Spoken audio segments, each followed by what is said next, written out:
United to beat City and Paul Pogba to sign a long-term contract?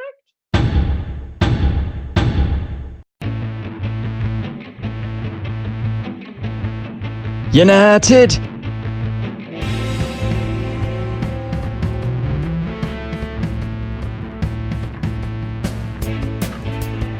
Hello everybody and welcome back to Very Biased Opinions for another round of Premier League predictions. We are on to week number 12. As always, there are timestamps down in the description and you can use the chapters feature on the YouTube video itself. But as always, never ever do that. But there are links to various affiliate things that we're linked to, like Audible, like Amazon. They're down in the description as well. You should certainly click on them with Christmas coming up. If you're buying anything on Amazon or you want an audio free trial, go and click on those links. It's nothing, no expense for you, but a few extra pennies for us. And while we're plugging things, we might as well plug our great sponsors, Grandstand Betters. Their details are on the screen now. There are superb tips to website. Their YouTube channel is absolutely blowing up. And why is it blowing up? Because they generally get their tips correct and will win you money. If you like sports and you like betting on sports, head over to their website, head over to their YouTube channel and win yourself some cash. In fact, the only things they ever get wrong, Tom, are the things we pick for them. But I digress. A triumphant Ian Allen will talk about week number 11, which has just finished. And it is a marvellous week for me. A return to form. I'm trailing 6-5 overall, but I've smashed it this week, Tom. Out of the 9 games, 8 of them correct forecasts with 2 correct scores in there as well. 12 points to 7, although I was sweating a bit today when it looked like you were going to win it on the final game. But, so, pat on the back for me. That's all the hot dog and the grandstanding out of the way. Thomas, hit me with the first match. Ladies and gentlemen, it is time for our Grandstand Betters match of the week. Leeds United versus the Hammers from West Hammersmith. That is right, Thomas. We start with our Grandstand Betters play of the week. Every week we give a pick to Grandstand Betters and they play it on their Freebie Fridays YouTube channel, which ultimately goes out on a Friday. You can see Matt in the background here talking on that video. You can also see details down below for their website and their YouTube channel. You should really go over to both and subscribe to their YouTube channel because it is taking off, as I mentioned in the intro, because they give you nothing but solid tips and can win you money. The only thing they're going to get wrong this weekend is what we predict here, because we are on a losing run, no doubt about it. Thank you very much, Man City, for giving up 2 goals. But we are predicting that this game will be over 3 goals. We think both sides like to attack. Both sides have got goals in them. And we think over 3 goals to them, this is a surefire thing. So Leeds had a really exciting game against Chelsea. At one point, it even looked like they were going to win it. Patrick Bamford finally got that goal against his old club to prove that he's a Premier League striker. Did a really good job rounding goalkeeper, putting the ball in the back of the net. But from that moment onwards, I think we all knew what the script was, and Chelsea basically pulled a Bayern Munich and just kept turning up the gears over and over again. Olivier Giroud was fantastic. We'll talk about that later. Why am I talking about Chelsea? Anyway, Leeds are always entertaining, and West Ham United, Ian, Well, I think they're pretty entertaining as well. I thought they had a good game against Man United. Absolutely buried them for like 60 minutes and then ended up losing 3-1. David Moyes was the only person on planet Earth that saw it live, that the ball went out of play. And then everybody else saw it went live out of play. But they still look a good side. They still look a strong side. And I absolutely fully expect this to be a very entertaining game. So cue the 0-0s.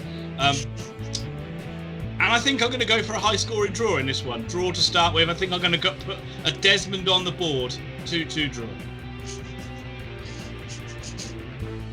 I don't know why that's making me giggle so much. Ian, we both know I can't quit Leeds. Leeds is just the weird bogey team for me this year. It's a bit like Arsenal for you. Thomas, last week you backed them to beat Chelsea, and that you fell on your face pretty hard. Did I? They scored first. They were winning for like 12 minutes. Yeah.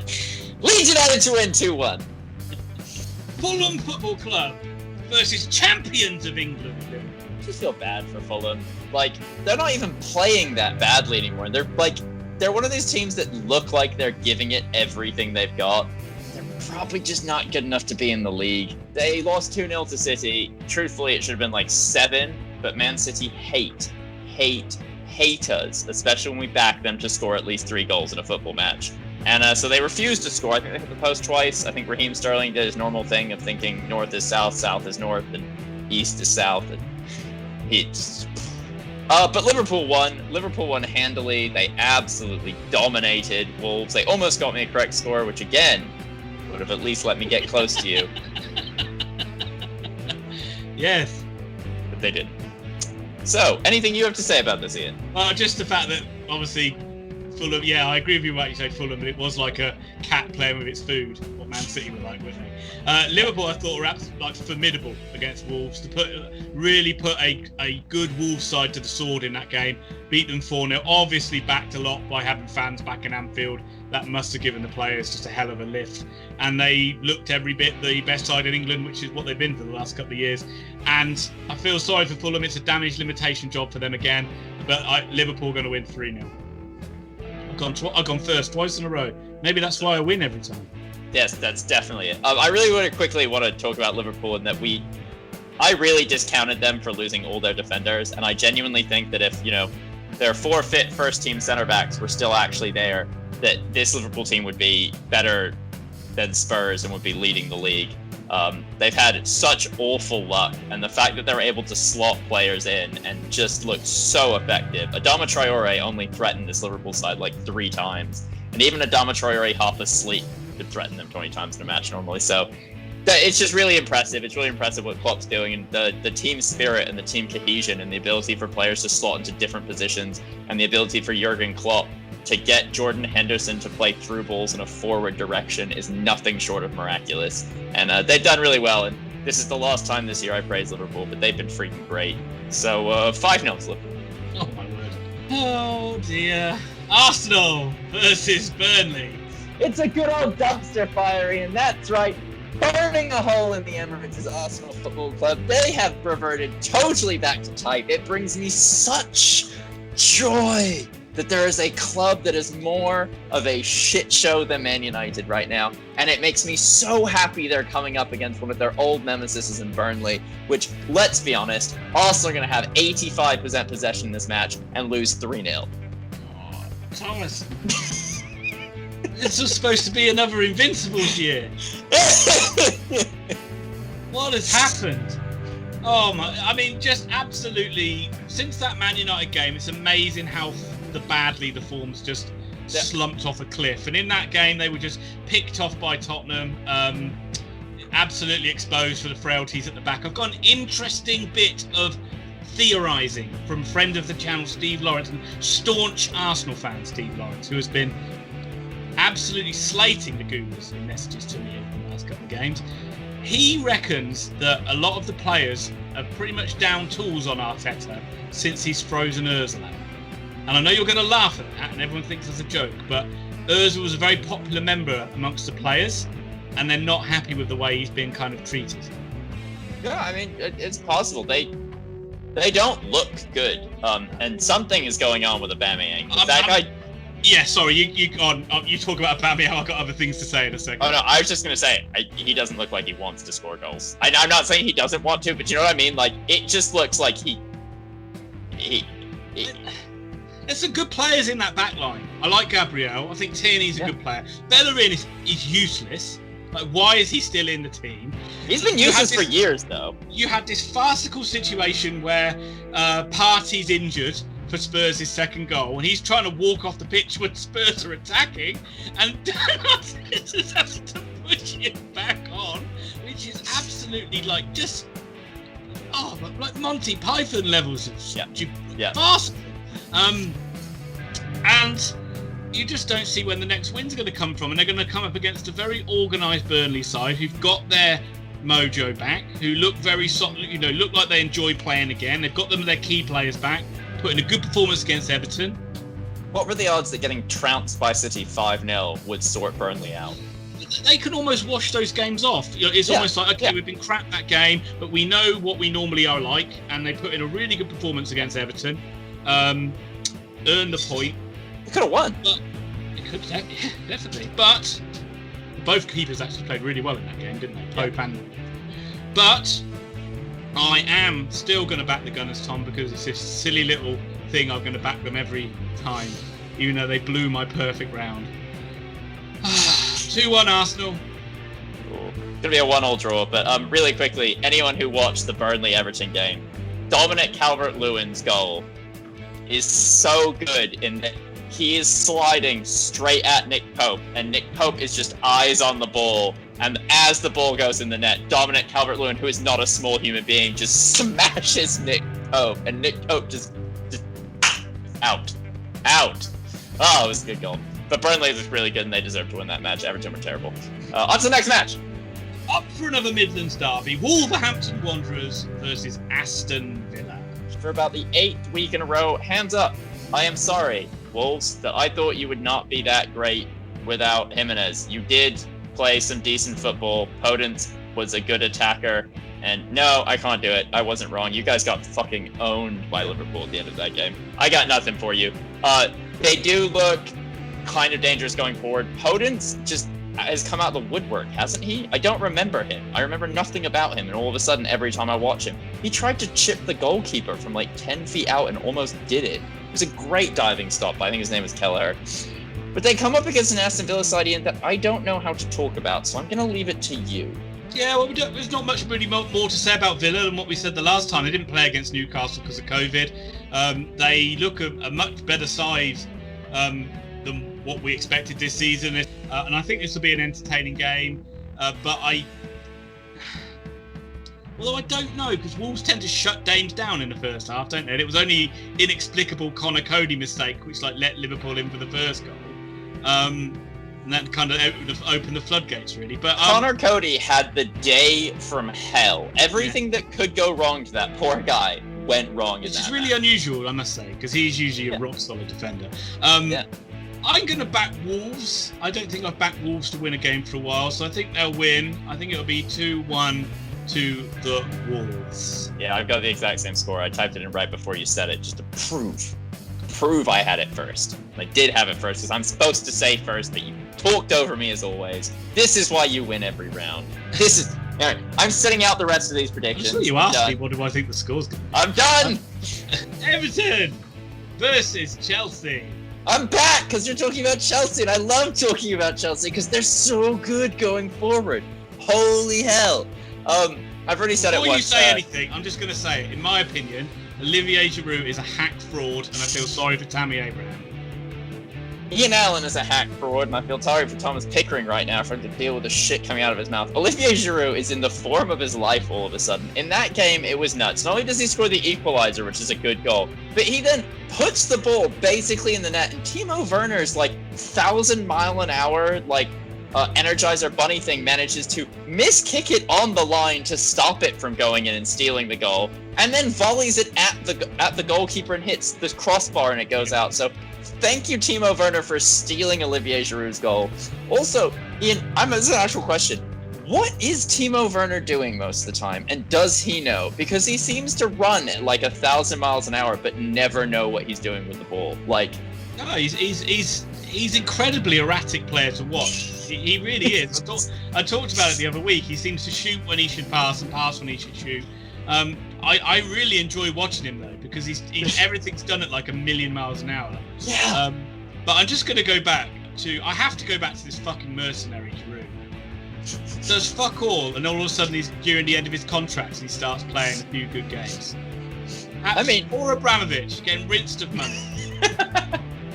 I actually am really liking Giroud's style of play, and I think Giroud is playing better now than he was before because the players around him are so good that he can be Benzema, basically. He can be this striker that doesn't have to score and can facilitate, and because I feel like he has less pressure on him as this striker, and I feel like his back-to-goal play is significantly better than Tammy Abraham's. I think Tammy Abraham's a really good striker, but Tammy Abraham is better facing goal than he is with his back to goal. Giroud is so good at receiving the ball and letting play go around him.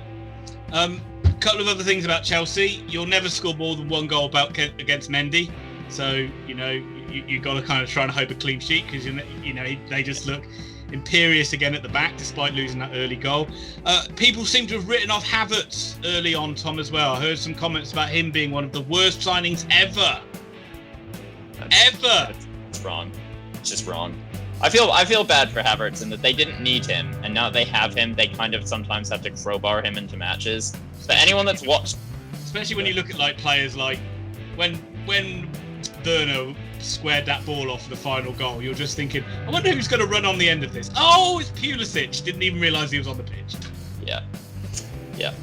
Before we make this the Chelsea show, let's quickly mention that Everton had a 1-1 draw with Burnley, as we said. I actually thought they probably should have lost that game. I thought Burnley should have won. I think you felt the same. I think we actually texted during it and talked about that.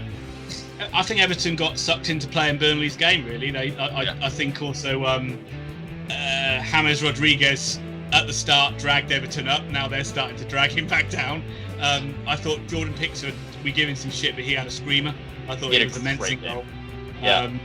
And obviously, the main plus point is Calvert-Lewin is their match winner. And Calvert-Lewin is insane. He's just insane. There was a moment early in the game where he drew a really good save at Nick Pope. Nick Pope didn't need to move a lot, but it's point blank. He's blocked it, and I just thought, is this the end of Calvert-Lewin's scoring run? No, it's not, because all he does is score goals. You hear that, David Moyes? And I really like the fact he doesn't. I really like the fact he just doesn't fuck around chasing like balls down into the channels. He's just in the middle. Put the ball into me, I'll score. I'm going to back Chelsea again. Obviously, I think you are as well, and I've gone first every time. I think so. You go first. 3-1. Think Everton will score? Oh, you think DCL will score, don't you? Yeah, I do. I think it will be 2-0 to Chelsea. Crystal. Wait! Watch out! The Eagles are coming! Because it's Crystal Palace versus league leading Tottenham Hotspur. I know. Unbelievable. Well, not really that unbelievable, because they've been outstanding barring the first game of the season, and other than those really weird games against Newcastle and West Ham, they would be clear at the top, but they hammered Arsenal in a way without looking like they hammered. Did you see Jose's press conference with the BBC afterwards? He basically comes out and he goes, at 2-0, we're hammering them. And we could have gone out and hammered them some more. But when it takes 55 passes just for them to get a shot off, why would we do anything different? And he basically, we all know he does this in a game, but he just shut the game down. He said, what is the point? We're not going to do stupid runs. We're not going to let the back be open. We are not going to give them a chance to get in this game. And that is exactly what Spurs did. Arsenal offered so little in this game. Well, that's the thing. They dominated the ball, they dominated the possession, but it was only because Spurs just let that be the game plan. They just retreated and were just comfortable doing it. It wasn't that you felt Spurs could have gone up a gear at any time during that match, and they just. But let's just say, what a goal from Son. Okay, I'm so glad you went with that, because I watched it this morning and was just like, what a goal! Like, that's been overshadowed. I think that is a fucking screamer. That's the sort of goal that if your team loses to that, it's like that conversation you and I always have where it's like, you can't legislate for that. You cannot legislate for a 25-yard arrow into the top corner. Like, there's nothing you can do. There's nothing Leno could have done. There's nothing Arsenal could have done. But Son and Kane, like, they're so good together. They are such a good partnership. You do know that Harry Kane is basically going to be playing in midfield for England, isn't he now? Yeah. Oh yeah, he's actually CDM for England as well. He's going to play the Pirlo role. His goal made me so happy in that it was like a 4-on-3 overload, and Son could have played it to anyone, and he like starts to do like a trickery move, and you're like, oh come on mate, you're liking this, and then he just cuts it to Kane, and on Kane's left foot, Kane's like, I'm not even going to aim this, and just hits it as hard as he physically can. Bit like Ryan Giggs against Arsenal. That was Kane's into the top corner. Just was like, you ain't saving this. I'm just gonna fucking lace it. Yeah. But if you save this, it's because it goes through your face. But we are talking, and you will notice I'm not wearing a tinfoil hat because Roy Hodgson did not troll me once. Roy Hodgson, I got the correct forecast for Crystal Palace. They ended up walloping West Bromwich Albion by 5-1. An amazing result, really. They don't normally score that many goals, do they? It really hinged on that red card. Benteke equaled his entire total ever for Crystal Palace in one game. Well, good for him. He's at 4 now, guys. If anyone was due, it was Benteke. But Sure. The red card, it was a very even game. The red card obviously just meant West Brom couldn't put any attacks together. As soon as Palace got that second goal, the floodgates opened and they scored more goals than they'll probably score for the next 5 or 6 games. Yes. Consecutively, because they're going to lose this one. Although they do have a habit of putting up funny results against top sides. I think Spurs will be too good, and I think it'll be another classic Mourinho 2-0. I'm going to go 3-0 because I refuse for us to have too many close scores. Southampton versus United Sheffield. Well, we've just watched Southampton. They clinched predictions in week 11 for me with a 2-1 win, although they look good. They always look good. They always look very competitive, always have a lot of energy in their game. Danny Ings came back and ultimately scored the winning goal, no coincidence, but it was a contentious penalty to say the least. It's one of those ones where VAR is basically guessing. And again, they look like clowns, whoever was in the VAR truck, because the referee's given a free kick because it's a foul outside the box that's spilt over in the box, and VAR for somehow overturn that and give it as a penalty. Brighton, you got a lucky one last week, so I guess it's an unlucky one this week. I guess you just have to take it on the chin. I must say, a player who gets better for me every time I watch him is Vestergaard. What a beast of a centre-back this guy is. He is going to have a good second half of the season, Tom, and then he's going to find his way in the Liverpool back four come the start of next season. Oh, I thought Man United were going to spend £175 million on it, and they'll never play well again. They'll probably offer, and they'll dick around, and then Liverpool come in and buy it. How much you want for him? 50 million. We'll give you 30. How much you want for him? 50 million. We'll give you 32. Liverpool say, we'll give you 49.5. Okay, deal. Done. Yeah, Southampton were good. Ian, let me know if you've heard this before. Sheffield United lost. I have, unfortunately. It's really not looking good. I know there's fan base.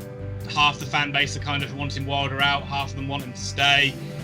I know you're probably going to say about Wilder digging out players now, which is, his back's against the wall, so he's throwing some players under the bus.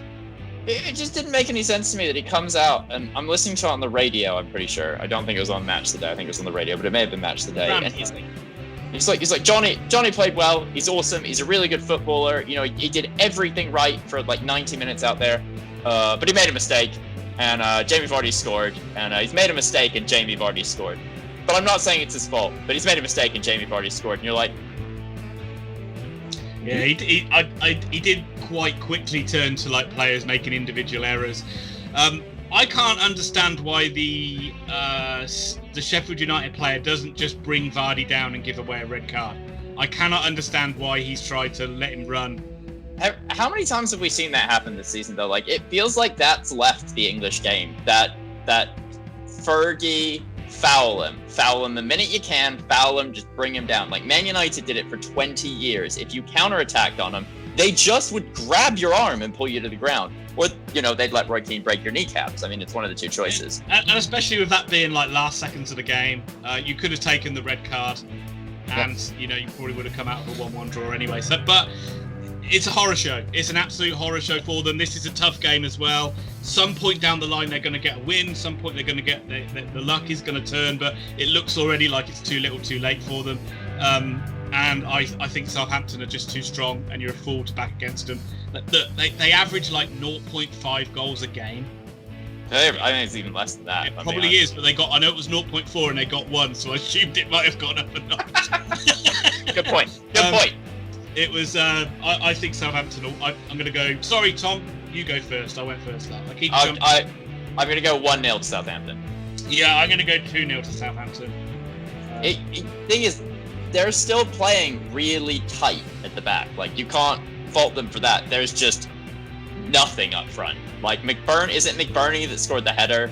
And you're like, okay, so they've scored off a set piece, but outside of that, we've said it all season. We said it even at the start of the predictions video. The level didn't have to drop much for them to go from being a great side, a very, very overachieving side, to pretty much a championship side. Leicester City versus 3 clubs in Brighton, Hove, and Albion. Leicester, as we were just talking about, they beat Sheffield United. Jamie Vardy late goal, 2-1, good finish. Yes, there was a mistake in the lead up to it. Brighton and Hove and Albion have just lost. Like you said, they were due some bad luck after just everything going their way against Liverpool. Like, everything, including like Mo Salah's, I don't know, hair or something that made him offside. Leicester are a really hard team to judge, Ian. Like, Leicester and Aston Villa, to me, I view very similarly in that, like, every time I think they should win a game, they don't. But then they'll go on a run of beating big to mediocre teams, and then they'll barely beat Sheffield United. Yeah, it was... Sheffield United just did make the game difficult. Leicester had chances and didn't take it. Jamie Vardy, the image of Jamie Vardy destroying the corner flag, well, he will live with me for a long time. That was absolutely classic. But yeah, I think the biggest problem with Leicester is obviously the fact that Soyuncu went off injured again in the Europa League, and it looks like he's going to be out for a while. He's a huge loss for them at the back. They do look a little bit weak, and they look like you can score against them now, which is normally not the case against Leicester City. So that's a big problem for them. But they've always got goals in the side. Brighton are so wasteful. Really isn't much between them. Between them and like a lot of these clubs, and I would even say like a Leicester, certainly like a Southampton, there isn't a lot. Brighton are not far behind those teams. No. They just can't stick the ball in the back of the net. They can't stick the ball in the back of the net, and they have like players that you just 1 week you're like, oh, they figured it out, and the next week you're like, Neil Maupay, get off the pitch now. I don't know what it's going to take for this club to get their attacking players to just have 2 or 3 games in a row where but you're not going to get it, are you? You pick players like Danny Welbeck, and Maupay. You're not going to get. They're not consistent players. And I am just going to ask a question. Brighton fans, I need an answer to this. What is it that you guys see in Connolly outside of the fact that he's quick and looks like he'd nut you in a bar fight? Because he can't score goals. It's almost physically impossible. He's like averaging 2 goals a year in his career. And I'm like, at some point, Danny Welbeck is just the better choice and Aaron Connolly shouldn't be on the pitch. But you've got to have someone else there. He can't score. I'll play. Even Ferguson's great Man United sides had players that couldn't score goals, Tom. Yes. Ronaldo. Berbatov. Tevez. Rooney. Andy Cole. Right, enough of this. Mark Hughes. 1-1 draw. I think Leicester will nick it again. I'm going to go. They worked well for me back in Brighton to lose 2-1 last time, so I'm going to do it again. 2-1 Leicester City. I'm actually being honest here. I'm pretty sure I'm going to predict a Brighton 1-1 draw until it happens at this point. It happens quite often, so you're bound to. That's what I'm saying. Eventually, I'm going to get a correct score. Newcastle United versus West Bromwich Albion. We have nothing to add to our Newcastle chat. Please watch the previous video where we actually talk about a football game that never happens, and I refuse to waste that on this team again. So Newcastle, you're boring. Good, let's move on. West Bromwich Albion. Ugh. Yeah, you're going to say because you don't like the name. There's something in West Bromwich Albion that goes back to like Pardew managing them that you just don't like and you can't get over. They did all right. In the game against Palace up until the red card. I think it was Pereira who got the red card. Yeah, I think. Yes, let's go with that. Let's go with that. Sorry if it's wrong. But again, they do look like a little bit like Fulham, that they are starting to find their feet at this level, but they just couldn't recover when they went 2-1 down and actually got hammered in the end. This one, I just don't know how to pick this one. This is the game Newcastle win. This is how Newcastle stay in the league. This is how for like 4 years now they stayed in the league. These are the matches that Newcastle highlight at the beginning of the season. They're like, that game. It's a must-win for them. They will grind out a win in this game, and West Brom will give everything they've got and come out empty-handed, because that's what's happening anyway. Like, you watch West Brom and you watch Fulham, and most of the time you can't fault anyone trying as hard as they can, doing everything. The managers on the sideline are doing a good job no matter what Martin Keown decides on the day. But the team's they're probably not good enough, and Newcastle have made a living on beating these teams. Hey, you said you weren't going to talk about Newcastle, so just give me your score and stop moaning about those good folk in the north. Newcastle United 2, the Midlands 1. See, I disagree with what you say, and I look at it as like Newcastle, these are the games where they think they should win. And these are the games where they ultimately fall flat. And then they inexplicably go and play against a form side and go and nick a couple of goals late or nick a draw. I'm going to be crazy and I'm going to be bold and I'm going to be a little bit nuts. But I'm going to go for a Newcastle United 0, West Bromwich Albion 1. Ian, just out of interest, when you get 9 out of 10 results correct this week and Arsenal is the lone result that's incorrect, are you going to break your computer? Be honest.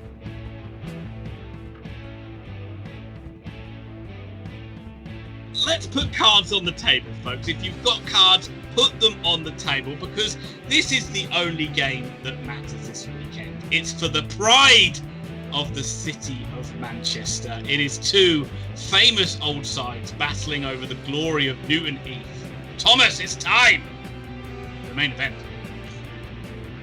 Red Devils of Manchester United playing host to the Blue Moon Rising Manchester City.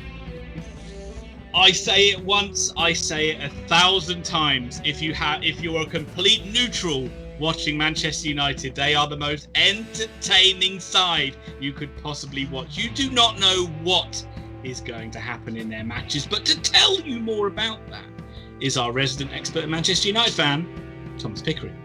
Let me get this out of the way very quickly here. Man United have terrible home form, but as Ian keeps telling us, we throw the rule book out in a derby. The form book goes, it's set ablaze, which is good news for Man City, and it's good news for Man United, because Man United can't win at home and Man City can't score goals, and I see both things happening here. United are going to win 3-2 at home. They're going to batter City in the first half like they do every single time they play City, even when they don't win the games. The first half was where Man United are like, oh, this is really good. This is great play. And then the second half always starts and Man United completely fall apart because City strangle them. They don't let them get their passes off, they don't let their formations get set, and they just run it left to right and United die. United are going to win this game 3-2. Previous form out the window, we're not going to worry about that. United have one of the best attacking sides in the world. Defensively, it is an absolute shit show, but we seem to be able to manage for about 45 minutes before we always show that back to other teams, and I think they're going to do that here against City. I think City are going to get caught out. I think you've got the speed of Rashford, the ingenuity of Bruno Fernandes, Edison Cavani's just insane poacher skill. Fred. It's United side. I'm not even going to enjoy this. Like I haven't enjoyed the last 4 Man United games. Fred. They're going to beat City. Stop saying his name. I wish he had a ban in this league, not the Champions League. He is a waste of space. It should be McTominay, Pogba, and freaking Fernandes in this game. But enough of that, Ian. 3-2 to United. Tell me why I'm wrong. I just want to say quickly, I don't think you're wrong. I don't think you're wrong back in Manchester United. I think I can see them winning this game. What I love is the fact that every Man United game, they for some reason they just play really badly, and then every pundit sharpening the knife, literally can't wait. They're salivating at the mouth, ready to just rip Solskjaer apart. And then every week he just wriggles off the hook, and somebody like produces some magic, and he gets away with it. And looks like a freaking genius. It's like almost like that episode of The Simpsons where Mr. Burns brings like Daryl Strawberry on and says, "Hit a home run." I told him to do that. Obviously, Man City have found a little bit of form. They've gone back to what they had 2 cannon fodder games really against Burnley and against Fulham, where it was just like attack against defence for the whole game. So it's difficult to judge how strong they'll be at the back because they haven't really been tested. But they do look a lot better going forward, and you know they've got quality players. But it's something about, I just think Man United are just going to be a bit too strong. And I don't know whether it's you going first and you always sell me on it, but I think Man United are going to win as well, and I think it's going to be the same score they won by last year. I think it's going to be 2-1 Manchester United. The thing is, you can't not see City scoring, right? Like that City are going to score because Man United just love conceding goals, and you know what? It'll probably be a shot right at De Gea, and it'll be an awful goalkeeping error after like 12 straight. Yeah, definitely going to play. Well, Henderson's done all right, though, isn't he? Yeah, but De Gea was only out because he had a reoccurrence of his hamstring injury. Note the amount of quotations in there. That's how bullshit and flimsy the excuse sounded for resting him. But if they don't play him in this game, they're basically saying Henderson's the new number 1. I'm going to put a caveat then. If De Gea's in goal, I'm going 8-0 City. You jest, but 8-0. City if De Freya plays. De Gea plays. Okay, folks, that is now in stone. So when Man United win this game, and De Gea's in goalie and loses. Then if something about that, I feel I've been cheated there for making an off-the-cuff remark. Yeah, I'll delete it because then if City wins, you get a free point. I don't like that. Anyway, Ian, enough of this. Anything else to add to this game? No, I think we're all good. I just hope it's a good and exciting game. And as always, we say it's a darn shame that no fans are allowed in.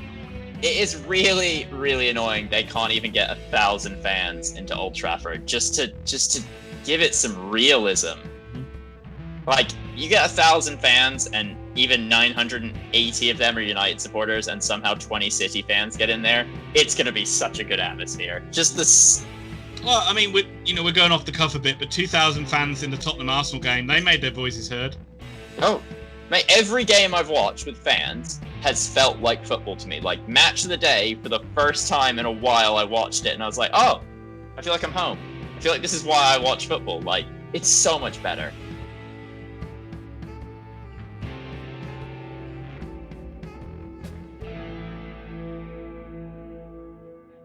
Anyway, before this turns into a 2-hour marathon Premier League predictions episode, we're going to round this off now. Thank you very much for watching. If you can give this video a like, that helps us out so much on YouTube. We've had phenomenal jump up in subscribers over the last couple of weeks, which we think we're going to hit 2,000 by the end of the year, or we should do, but we need your help to do that. So please hit that subscribe button and hit the notify bell so you don't miss out on future videos. Go check out Grandstand Betters and our affiliate links.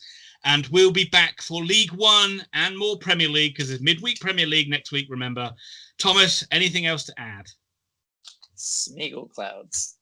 Terrible.